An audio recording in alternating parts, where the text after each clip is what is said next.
سلام شطوراتي الحلوين.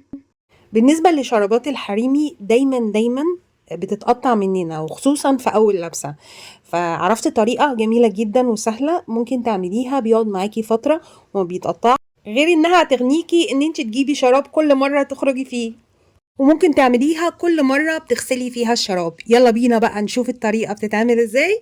يلا معايا. اول حاجه ده شراب جديد لسه جايباه، اول ما تجيبيه على طول تعملي الطريقه دي. بتجيبيه الشراب، وده في شراب حريمي عادي، وتحطيه تحت الحنفيه كده وتغسليه وتغمريه بالميه. اهم حاجه ان هو يبقى كله ميه ويتعصر بالشكل ده. بعد كده يا اما تحطيه في بوله ستانلس زي ما انا حطاه كده، يا بلاستيك، يا اما تحطيه في الكيسه بتاعه الشراب. فنظرا لان الكيسه بتاعتي اتقطعت فحطيتها في بوله ستانلس عشان كمان لما احطها في الفريزر بالشكل ده يتأثر بسرعة بالفريزر. هحطها في الفريزر 24 ساعة، يوم كامل، وبعد كده هطلعها من الفريزر.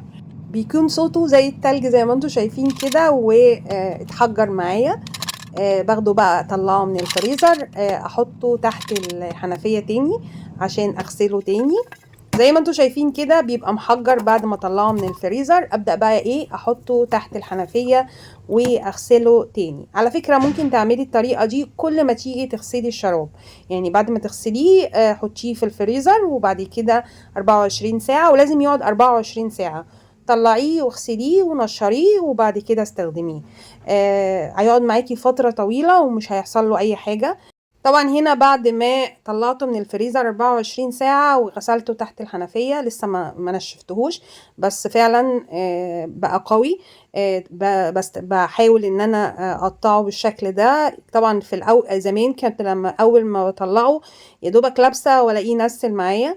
الطريقه دي سهله وبسيطه، وكمان هنا انا هحاول اعمله بايديا. طبعا انا ما عنديش ضوافر قوي، بس ممكن كان برضو من الماسكه بتلاقيه نسل. كمان ممكن اوريكم كمان بالمفتاح، المفتاح ليه سنون، فممكن بالمفتاح كده احط المفتاح من جوه كده واحاول ان انا اعمله مش هيتأثر. يعني حاجة فكرة جميلة جدا، انا شفتها على النت وعملتها كذا مرة ونفعت معايا. طبعا هنا انا بحاول بالمفتاح وما حصلوش اي حاجة زي ما انتم شايفين. بصراحة فكرة جميلة جدا. يا ريت تجربوها وتقولوا لي رأيكم في التعليقات لما تجربوها وتعجبكم. ويا ريت بقى لو عجبتكم لايك ومشاركة مع أصحابكم عشان يستفيدوا. كانت معاكم مها القناوي، مع السلامة.